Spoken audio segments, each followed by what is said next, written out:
All right, so taking a look at the top 8 decks from this past weekend for the Forge Watch Invitational Qualifier.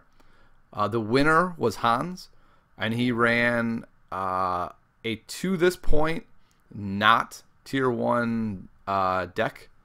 He was running basically an NU deck that revolved around Deathweaver and Nawada, and we'll say Stygian Lotus and Eidolon.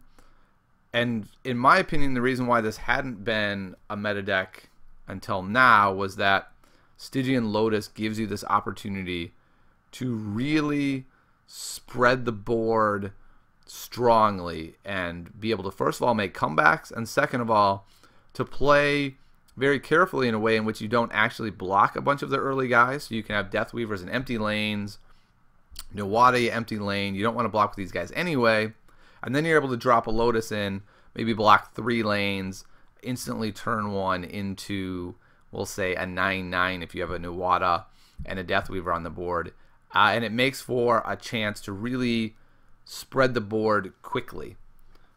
It also packs things like Epidemic and then Varna's Pact and Shallow Grave to bring the guys back. And Krogius becomes a pretty cool late game finisher, because whereas Krogius usually is an absolute drawback at levels 1 and 2, with Nawada, if you're able to turn him into, say, a 14/14 and you have a Deathweaver 2 on the board, so your Krogius 2 becomes an 18/18, bam. I mean, you take your Krogius from being a complete drawback to actually being just a bonkers card on the board. It seems to me that this deck was especially good because it was a surprise deck. I think as the metagame moves forward, if this type of archetype continues to be a top contender, I think you're going to have to find ways to deal with the mirror. I think methods to do that could be Cull the Weak. It could be Botanimate. I know I've put Ebon Skull Knight in my deck in place of Eidolon. I realize Eidolon is a pretty decent body early game in 8/8, spitting out guys you can turn into big guys with Nawada. But the problem is a lot of this deck is along that path, the Nawada path. You have Krogius in that department. Eidolon is in that department. Lotus goes really well with Nawada. I would like to take the deck a little bit away from that direction and in a direction where it just has some good cards in addition to the cool Nawada tricks. So my build removes the Eidolon. It actually removes the Patriarch. And I added Botanimates into mine and Ebon Skull Knights as the major changes. But overall, I think this will be an archetype that stays around. One of the reasons is because it handles Yetis very well. The question will become, as it develops as a premier deck, how is the metagame going to adapt to it? What are people going to start playing? Are they going to start playing 3 Justicars? Are they going to start playing multiple Cull the Weak to be able to handle Nawada, that would handle Leafkin, it would handle Stygian Lotus when it's unbuffed?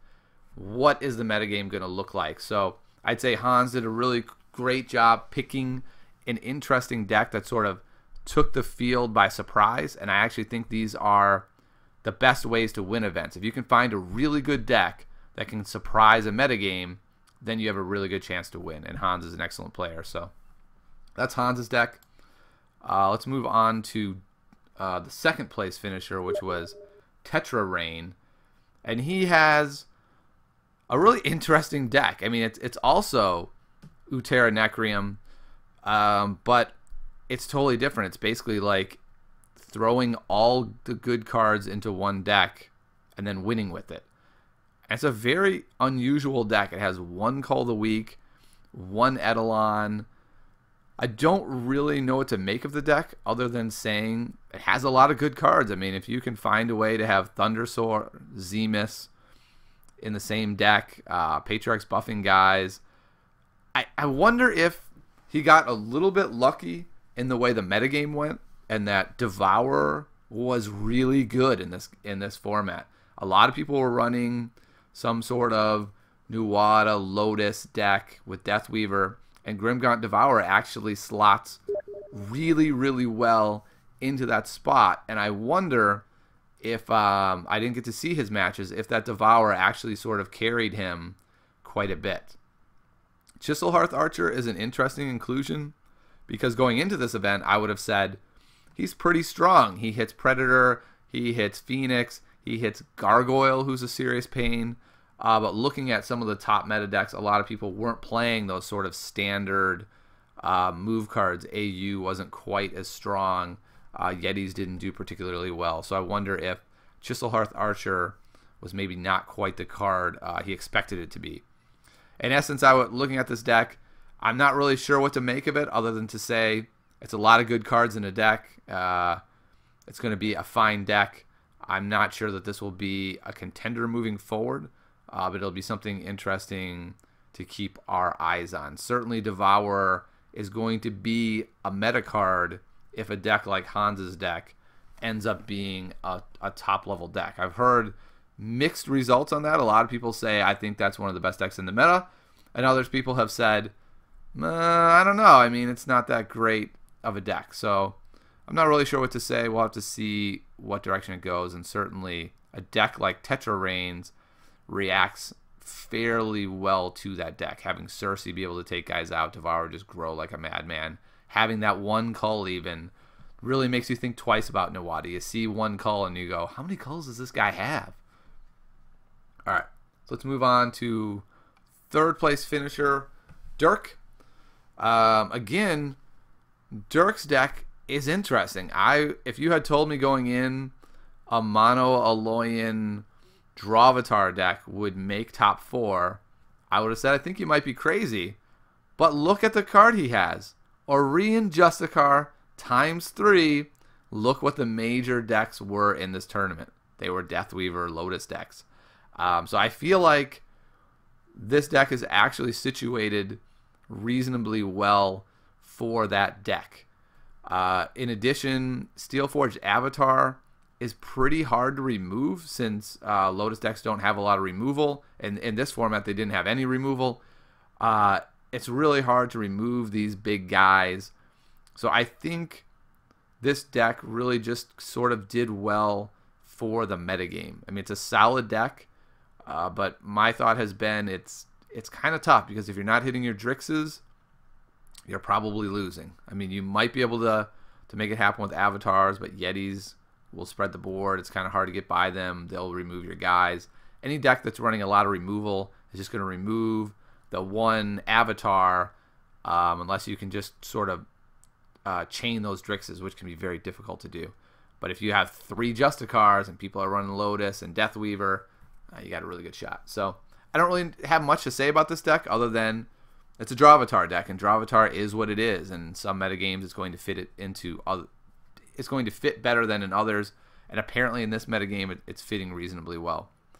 And 3 jetpacks seems unusual. I think I would have gone like 2 jetpacks, Warmonger mod. I don't know. 3 jetpacks is interesting. Let's move to the 4th place deck, or the 3rd, 4th place deck. Carl Chu. He had let's see, can I get it all on here easily? I'll have to extend it briefly. Well, we'll just say the last card on there is Varna's Pact. So he's running an AN deck, which I had started seeing a little bit. And it's interesting. To me, it looks like a really weird deck. And I wonder, again, if having 2 Justicars really helped him in this format. I was running an AN deck for a little while as well. I didn't really like it that much. His deck has very little removal, and normally that's dangerous, but in this particular metagame, it seems to have been a really weird non-removal metagame.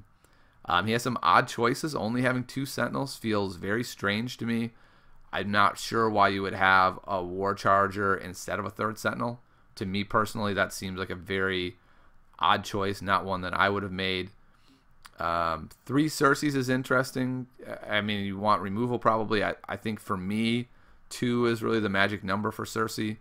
Cersei gets epidemicked. A lot of bad things happen to her. And essentially, he's just run.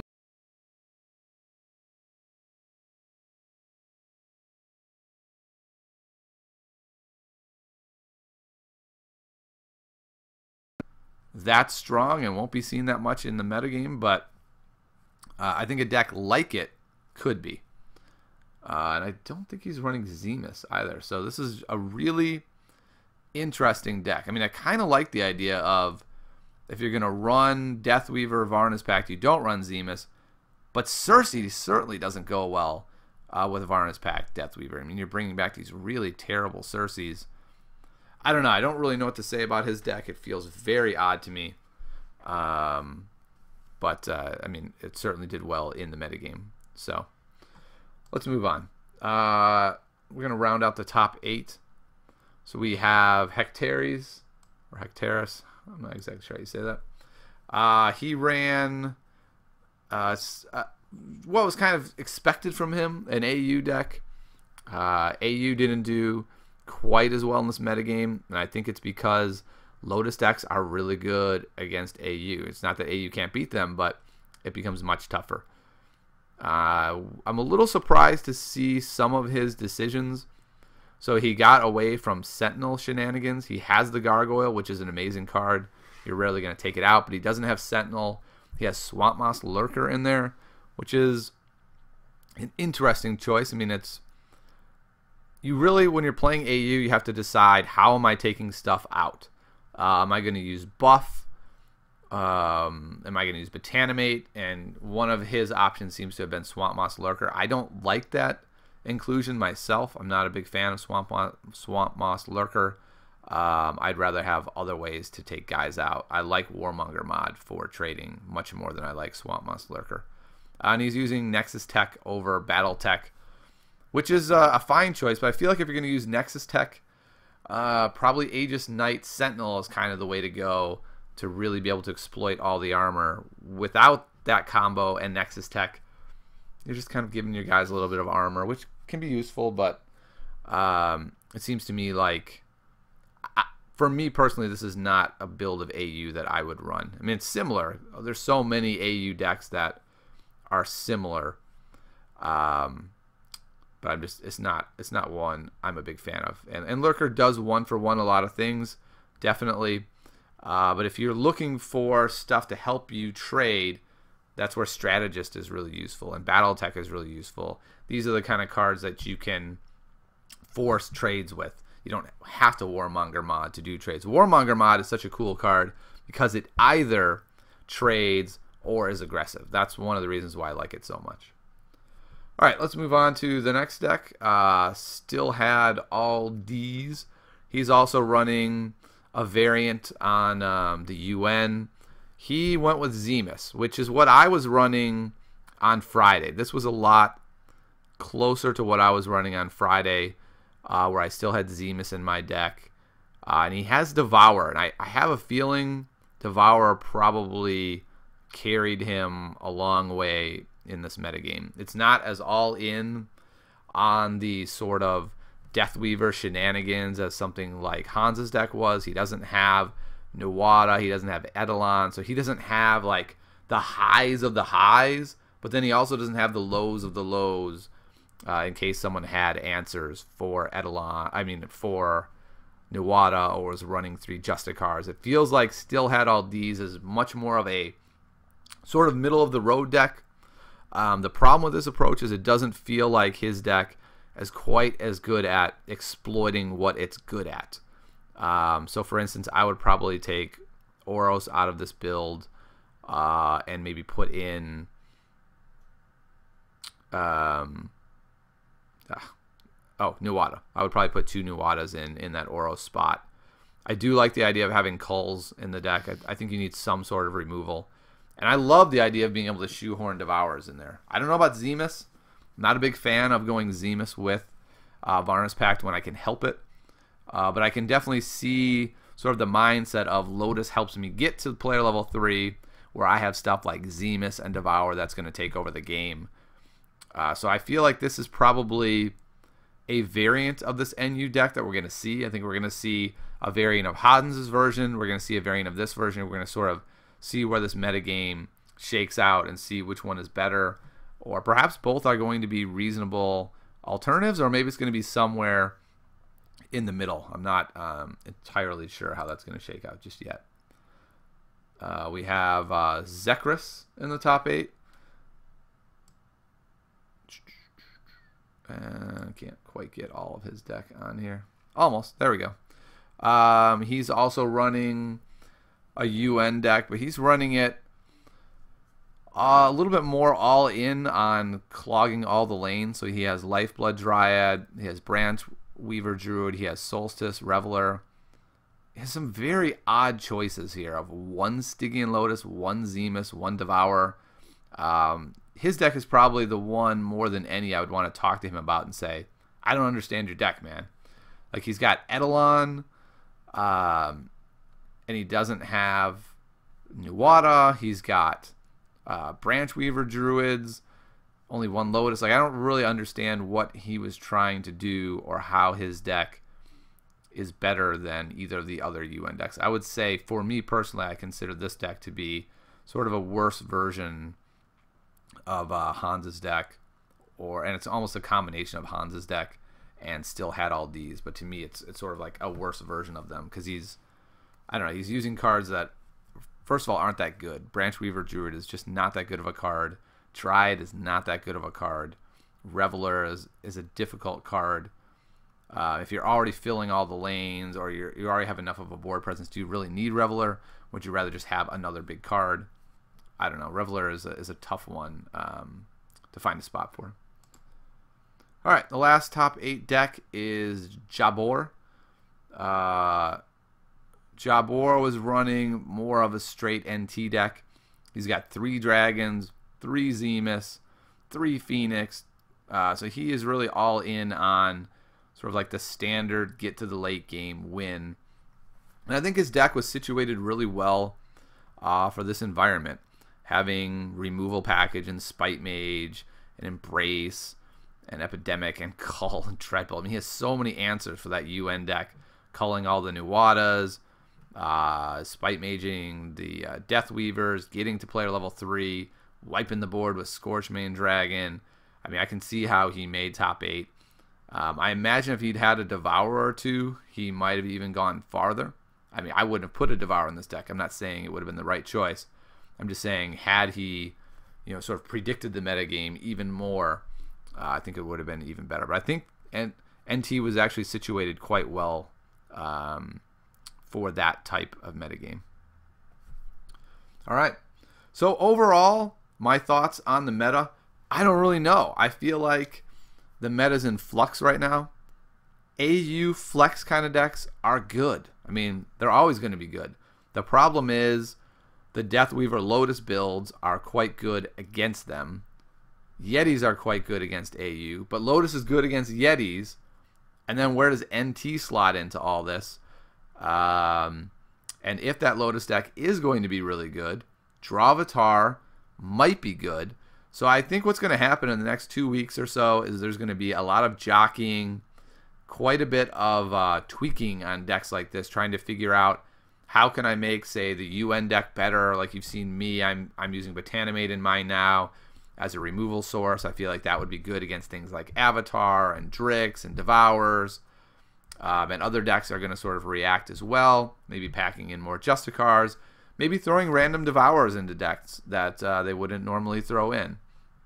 So I think it's going to be an interesting metagame moving forward for the next couple weeks until the next major event. And I think this is a really exciting time for Solforge to have a metagame like this where you go into a tournament and there were surprising cool decks that are popping up, and the top 8 is littered with different archetypes. To me, this is probably the healthiest result I've seen in a top 8.